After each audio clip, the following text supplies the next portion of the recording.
Welcome to the show after the show. What happens right after the show? Cheers! Clink, clink. Oh my gosh. I love this theory so much. Me too, man. It's like, when we were researching it, I was getting like all bogged down in like the dates and stuff, and like I hope that didn't come across too confusing in the actual video. The important part is that there is undoubtedly a 3-month span of time where Voldemort knows but doesn't act. And Right. you're like, what are you doing? Right. During which a lot of people die. Yes, yes. Well, and, and it's always been one of those weird things, like, where I think I knew, but I never really, was connecting the dots between the fact that Harry's birthday is July 31st and the actual murder of his parents happened on October 31st. And, it's so weird that it was, specifically exactly 3 months later. And so, I think in my head I kept just sort of assuming that it happened on or around his birthday. Right, but it doesn't. I know, it doesn't. It doesn't, yeah, and when there's the sentence in, I think what throws people off is that there's a sentence in Prisoner of Azkaban where, Sirius very quickly runs down the order of events. It's like, it must have been your greatest moment when you told the Dark Lord you'd become the Potter's secret keeper, Right. And it makes it sound like they were like, Fidelius Charm! The Potters are here, dead. It makes it sound like it's do, and it's not. Right. In my head, can't even get my thought out. In my head, the way that it went, was something along the lines of, at the last minute, they changed who their secret keeper was. And it seemed like with that thought, there was a certain amount of timeliness involved. So, I don't know, that was interesting. And not to mention, then I think just the Sword of Gryffindor makes perfect sense. It's like, even the thing is, if it's not the Sword of Gryffindor, it's like, I wholeheartedly believe that Voldemort had a different relic of Gryffindor with him that vanished in some way. Right. I think he definitely had something in mind. But see, if it was something else, it should have resurfaced again.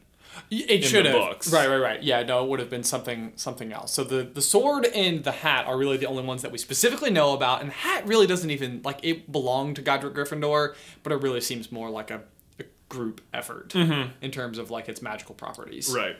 So yeah, the real question, the only stickler maybe is that we sort of cover it, but it seems like the sword and the hat are connected, and that the hat can present the sword to you. But that does not bother me at all. Yeah. No, that's not a hang up that I have. It makes sense to me that maybe it's the vessel wherein it comes out in the moments we see it.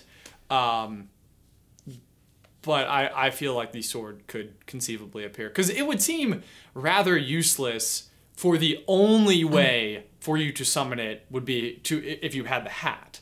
Right. It would seem like there would be so many other situations where it's like, we would have sent you that sword, but you didn't have the hat. You didn't have the hat. So. And then the fact that Dumbledore tells Snape to make sure Harry retrieves the sword under conditions of valor. Right. Makes it seem like even that's weird. Why can't he just give it to him?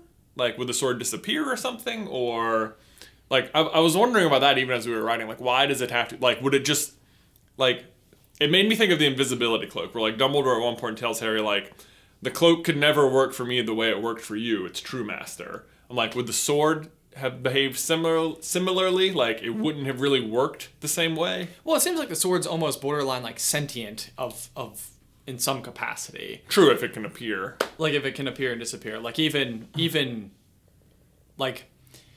we last see it with Griphook, right? Prior to Neville pulling it out of the hat. So, is there a limbo period? Where does it go when it's not...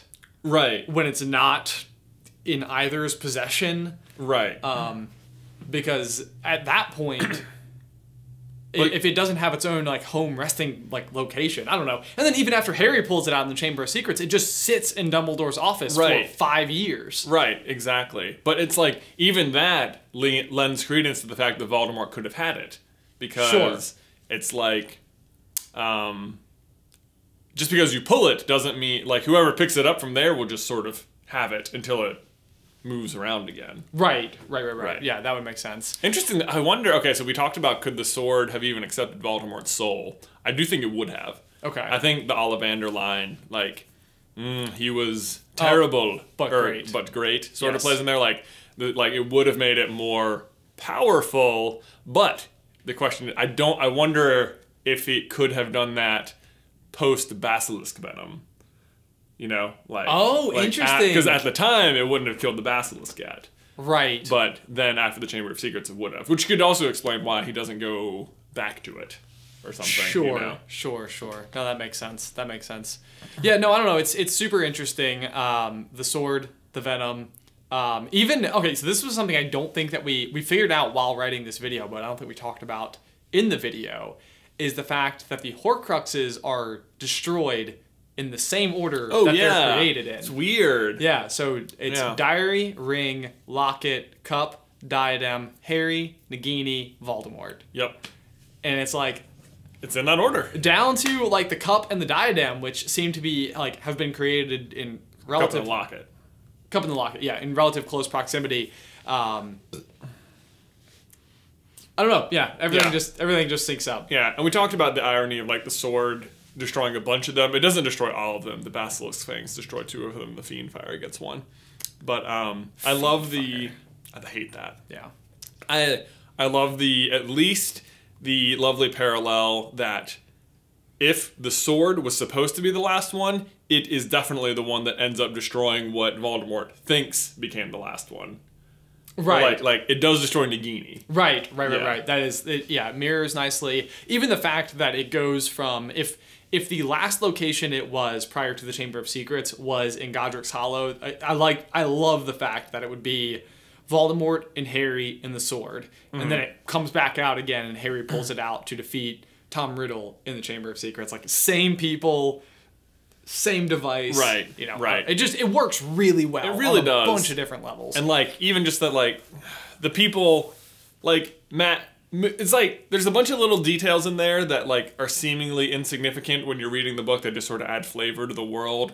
But like Mad Eye showing Harry the photo, and like the inclusion of the McKinnons dying in the letter. It's sort of like, these all just seem like tiny details, but they actually, there was like a common thread between them. Right. And it was like, if you connect all, like, is J.K. Rowling specifically including the information about the McKinnons here and here and here? They come up just four times. But like Hagrid mentions them, in the first book. Yeah, in Sorcerer's Stone. And then again, Moody brings it up with the photo. Mm-hmm. And then Lily's letter.